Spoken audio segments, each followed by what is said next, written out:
Page 53, problem 24, AP Physics. Here's a displacement versus time graph. A couple things to remember. First of all, the slope at any point up here is at the top is the velocity.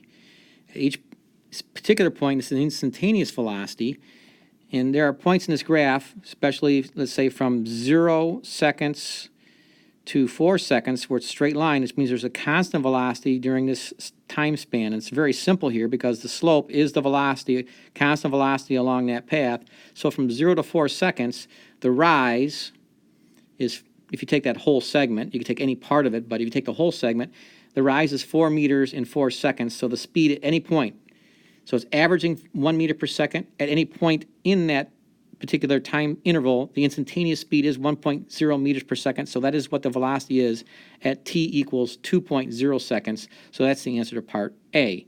At 6.5 seconds, the graph is flat, means the displacement is staying constant from 6.0 to 7.0 seconds.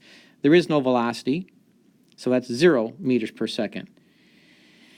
So let me explain a few other things. When does the train, because this is saying it's going along a straight line path, so these graphs can only work to describe displacement if you have a straight path, either forward or backwards.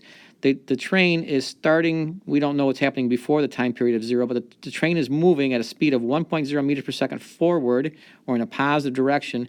And when it gets to 4 seconds, it's slowing down until it gets to 4.5 seconds. It has stopped, and it immediately starts rolling backwards or going backwards, speeding up until the 5-second mark. Then it has a really, really great speed in the negative direction. So it's a greater negative speed or velocity in a negative direction from the 5 to 6 second mark. For that 1 second, it has a displacement in the negative direction of 3. So that's basically a speed or a velocity of negative 3 meters per second for that particular time period. Then at 6 seconds, it comes to a complete stop. Like there's a sharp point right here, so it's an immediate stop. In real life, that had to be curved just a little bit right there in that corner. Same thing when it stays stopped for 1 second.